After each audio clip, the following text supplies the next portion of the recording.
there are defeats that wound a nation's pride, and then there are defeats that shatter it completely. June 25th, 1876. The Battle of the Little Bighorn. 210 men of the 7th Cavalry rode into these Montana hills, led by their golden-haired commander, George Armstrong Custer. Not a single soldier survived to tell their story.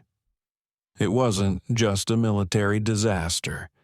It was a moment that broke America's myth of invincibility. Here, on these blood-soaked hills, the mighty U.S. Army, fresh from its Civil War triumph, met something it had never truly faced before: total, crushing, absolute defeat. The nation would never forget the image. Their celebrated boy general, the pride of the Union Army, lying dead alongside his brothers, his nephews, and every single one of his men. No quarter asked, none given. This is not just another tale of battle. This is the story of America's darkest day on the frontier, a day when 3,000 Lakota and Cheyenne warriors showed an empire that it could bleed. This is Custer's last stand. The land remembers. Even now, a century and a half later, these hills whisper the story of what happened here. Before the blood, before the bullets, before history forever marked this place, there was only the silence of a summer dawn and the distant thunder of drums.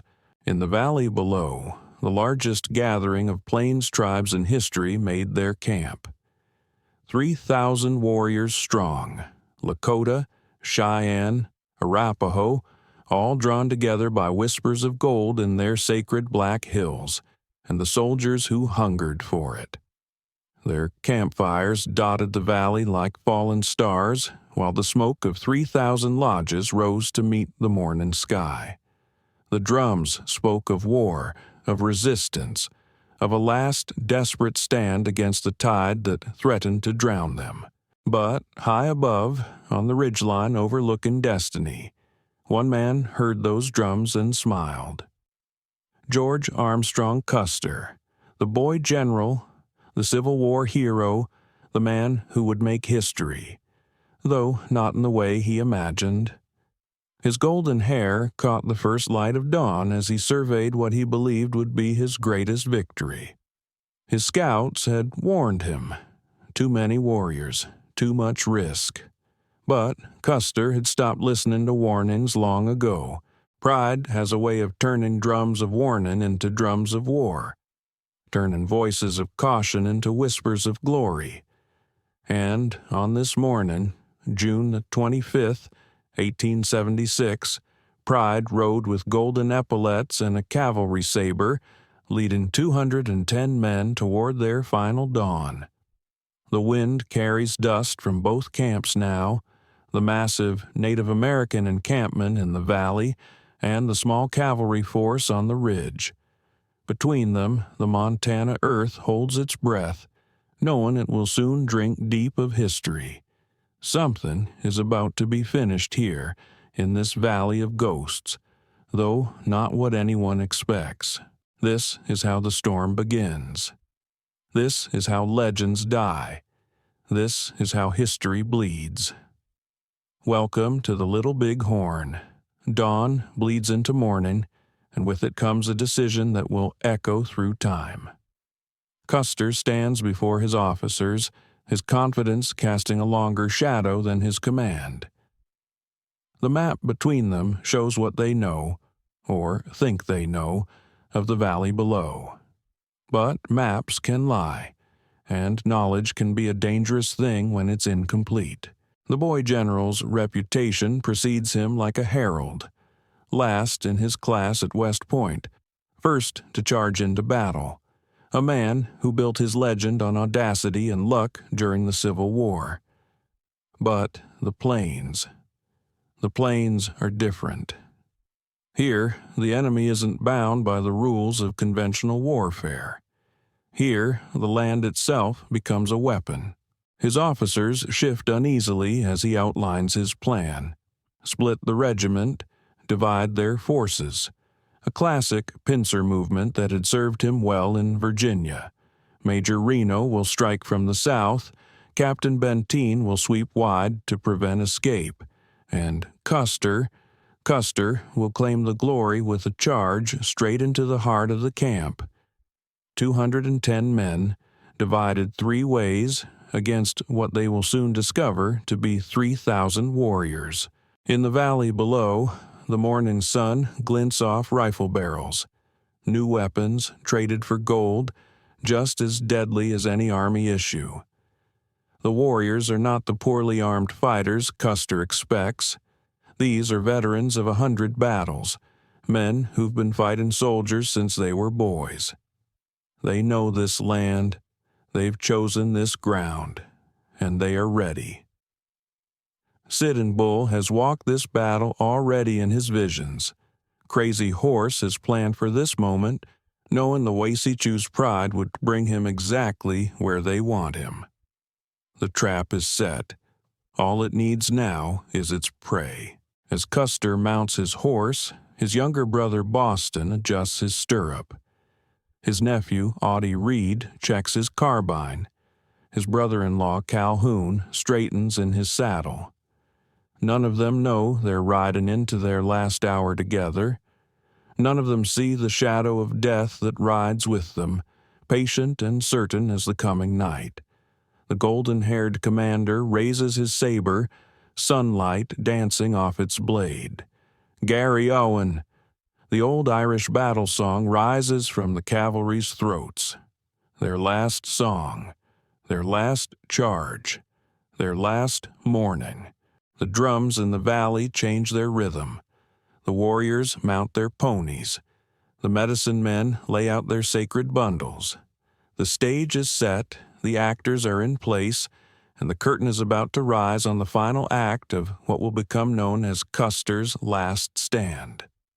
Sometimes history turns on a single decision. Sometimes destiny waits for one man's pride to blind him to all warnings. This is that moment. This is that decision. This is the point of no return. The summer heat shimmers above the valley like a fever dream as Major Reno's battalion crests the ridge. The sight below freezes the blood in their veins. Not hundreds of lodges as expected, but thousands. Not a scattered camp in flight, but a vast city of warriors waiting for battle. The biggest gathering of Plains tribes any white man has ever seen. Reno's men can hear it now, not just drums, but the war cries of hundreds of braves mounting their ponies. The thunder of hooves drowns out the officers' commands. The trap they've ridden into reveals itself like a deadly flower opening in the sun. These are not the fleeing women and children Custer promised them. These are Crazy Horse's warriors, Gauls fighters, the pride of the Lakota and Cheyenne nations, painted for war. The first shots crack across the valley like summer lightning. Reno's men, following orders, charge toward the village. But something is wrong. Where is Custer? Where is the promised support? The plan is already unraveling like a rope made of sand. The major's voice cracks as he orders his men to dismount, to form a skirmish line. A desperate attempt at textbook cavalry tactics that mean nothing here. Nothing against this storm of arrows and bullets now filling the air.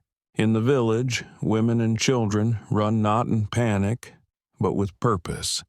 They've drilled for this, prepared for this.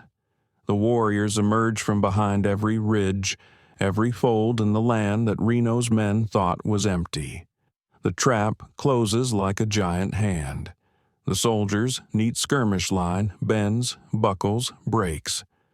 Reno's nerve breaks with it. Retreat, the word nobody wanted to say, the order nobody wanted to give. But it's no longer a battle, it's a race for survival. Reno's men scramble for their horses, those who still have them. They run, not in formation now, but in terror toward the high bluffs that promise safety. Behind them, the war cries rise in triumph. The warriors give chase, their ponies' hooves drumming the earth like a death march. And somewhere, on the other side of the valley, Custer hears the gunfire but misreads its meaning. He smells victory in the wind, not knowing it's the scent of his own men's fear. He adjusts his yellow-striped pants, straightens his buckskin jacket, and prepares to claim his glory. The boy general is about to make his last mistake. The day has only begun. The earth has only tasted its first blood, and the true horror of the Little Bighorn is about to unfold. Time fractures like a broken mirror as Custer watches Reno's men flee across the valley. The dust of their retreat rises like smoke signals spelling doom. But still, the boy general hesitates to believe. Still, his pride whispers sweet lies into his ear. Even now, as the world crumbles around him, George Armstrong Custer thinks he can shape this day to his will. The sound reaches him first. Not the scattered shots of a skirmish, but the roar of 1,000 rifles. Then, the sight that no cavalry officer ever wishes to see. Warriors, countless as locusts, pouring over the ridgelines. They come not in chaos, but in deadly coordination. Crazy Horse leads hundreds along the western flank. Gall's warriors emerge from hidden coulees to the east. The trap is sprung, and only now does Custer understand. He is not the hunter here. He never was. His brother Tom rides up, face streaked with dust and growing fear. "They're behind us, too." The words fall like stones in a deep well. Captain Keogh, the Irish veteran who survived European wars, makes the sign of the cross. Young Boston Custer, barely a man, looks to his golden-haired brother for salvation. But there will be no salvation on this hill. Custer's voice cracks as he orders his men to form a defensive perimeter. 200 carbines against 2,000 warriors. The mathematics of massacre become suddenly, brutally clear. The same tactical genius that served him in the Civil War now shows him exactly how this will end. His men will die, not in a glorious charge, but in desperate knots of resistance. The air thickens with arrows. Rifles crack in lethal chorus. The warriors are no longer just brave men fighting for their land. They are the embodiment of vengeance for 1,000 broken promises, 1,000 stolen acres, 1,000 murdered dreams. Each bullet they fire carries the weight of history. Each war cry holds generations of pain. Above it all, Custer can see his own legend dissolving like morning mist. The glory he chased across the plains has turned to ash in his mouth. His last order, they say, was, "Save your bullets, boys. Save your bullets." As if anything could be saved now.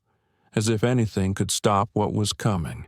The sun climbs higher in the Montana sky, indifferent to the slaughter below. Soon, this hill will have a new name. Soon, this arrogant general's last stand will become legend. But, for now, there's only the desperate courage of doomed men, the terrible efficiency of righteous vengeance, and the growing certainty that no one will ride away from this place unchanged. This is the moment when myth meets reality, when the unstoppable force of American expansion meets the immovable object of native resistance, and the crash will echo through centuries. The sun stands at its highest point as death closes in on Last Stand Hill. No more tactics now, no more strategy, just the brutal geometry of survival as Custer's men draw tighter and tighter circles around their falling brothers. Their horses, shot from beneath them, become makeshift barricades. Each passing minute steals another life, marks another soldier's final breath. Captain Keogh dies holding the company's guidon. his body riddled with arrows but his grip never loosening on the flag. The Custer brothers fight back to back, Tom and Boston protecting their famous sibling to the last. Young Audie Reed, the general's nephew, falls next to his horse, his boyish face forever frozen in disbelief. Lieutenant Calhoun, Custer's brother-in-law, dies where he stands, defending the southern perimeter until the warriors simply overwhelm his position. The air grows thick with gun smoke and the copper taste of blood. Warriors circle the hill like wolves, their rifles cracking with terrible precision. These are not the savages of Custer's imagination. These are master tacticians executing a perfect battle plan. Crazy Horse leads charge after charge, his war paint gleaming with sweat, his warriors moving like water around the island of dying soldiers. Custer watches his world shrink bullet by bullet, yard by yard. His golden hair, so famous in victory, is now matted with dust and blood.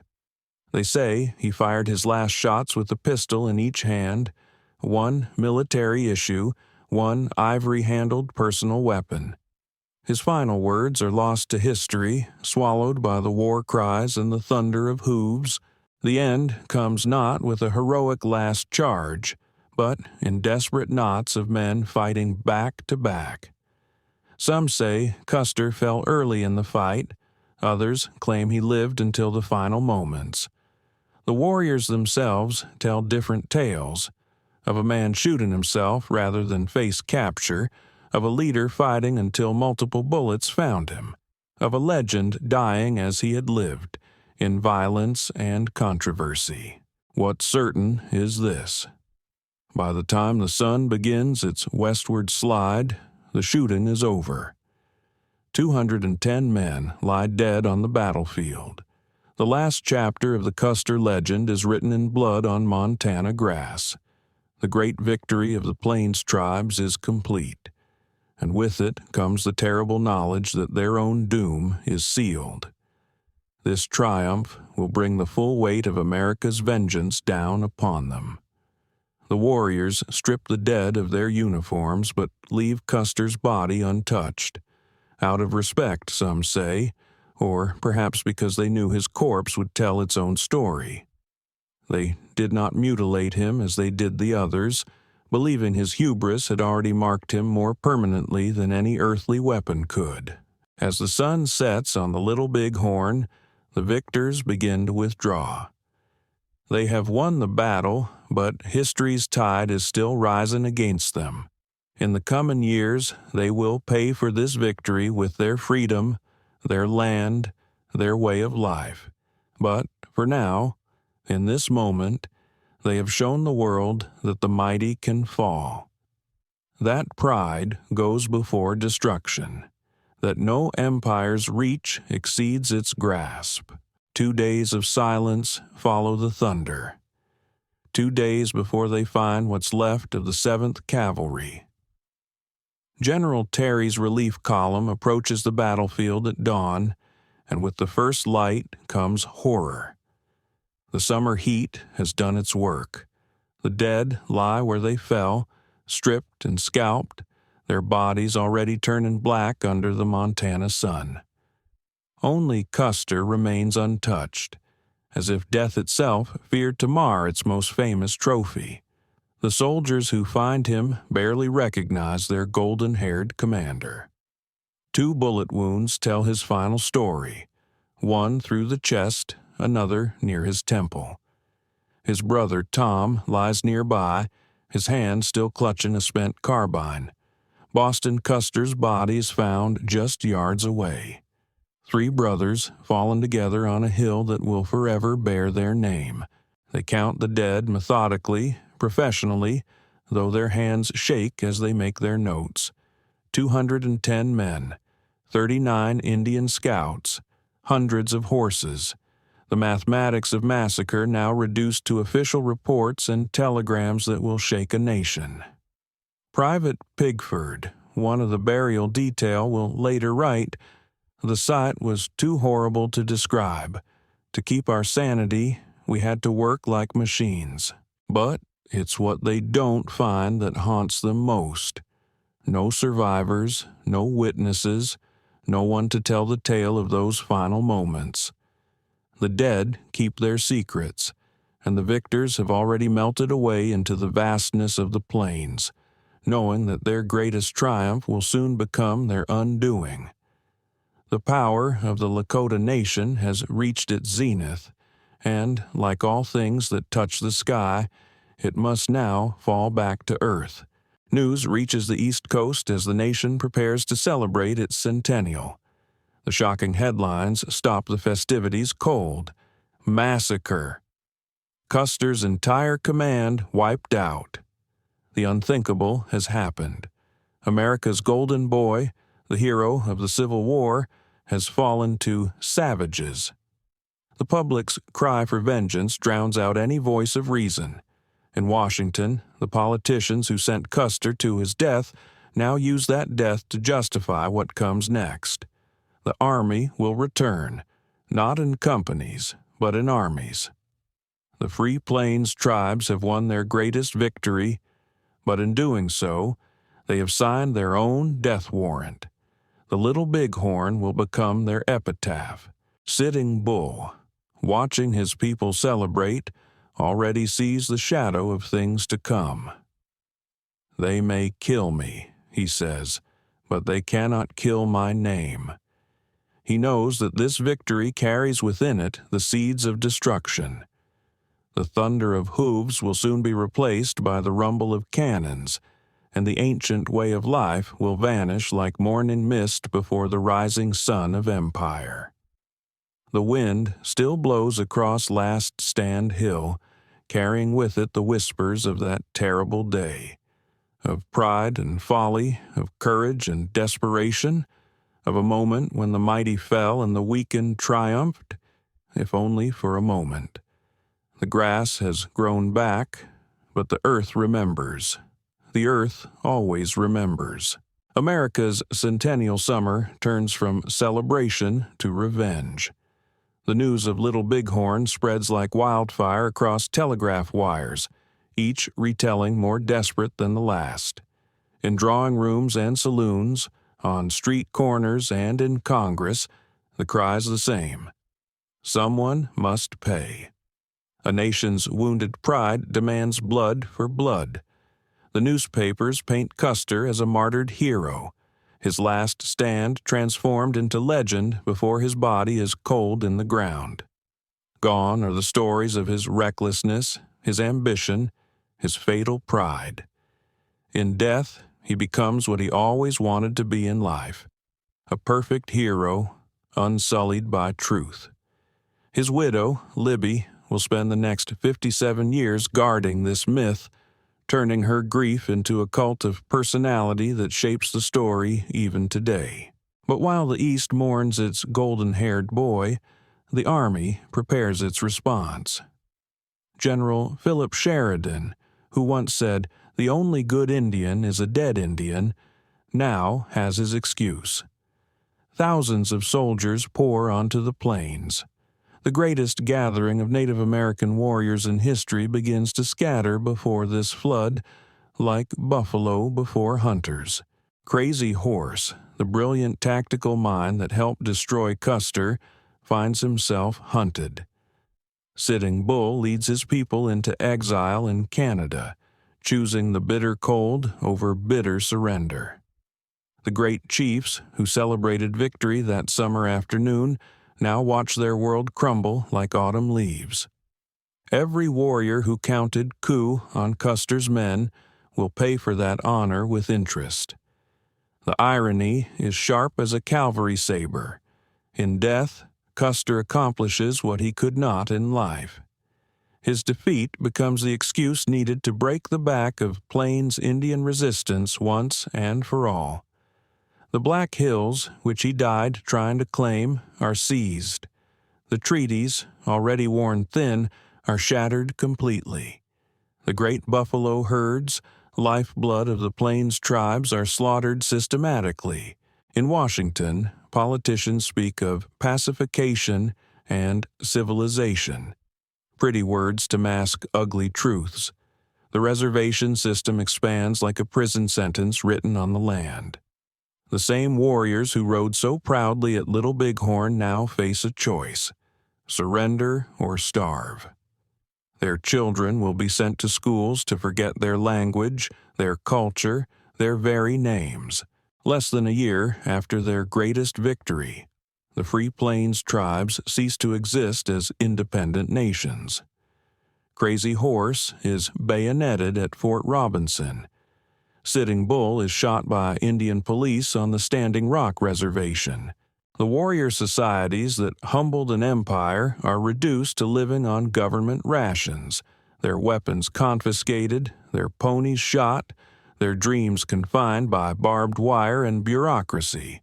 And through it all, Custer's ghost rides on, transformed from defeated commander to martyred saint. His last stand becomes America's creation myth, the story of civilization versus savagery, progress versus primitiveness, manifesting destiny in blood and thunder. The truth, as always, lies buried with the dead on that windswept hill in Montana. They say the dead speak loudest at dawn. Here, on Last Stand Hill, as the sun breaks over the Little Bighorn Valley, their whispers rise with the morning mist. 149 years have passed, but the earth beneath your feet still holds the memory of that brutal summer day.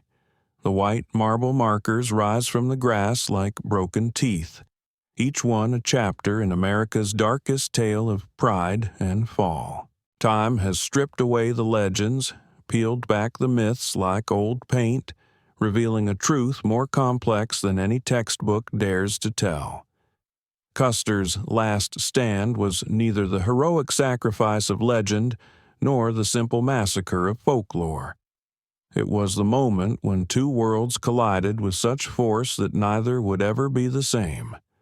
A moment when the unstoppable force of American expansion met the immovable spirit of native resistance, and the crash echoed through centuries.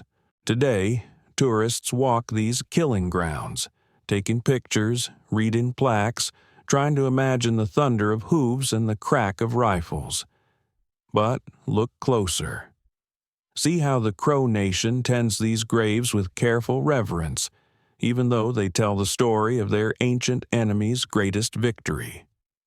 Watch as both native and white descendants gather here each June, not to celebrate or mourn, but to remember.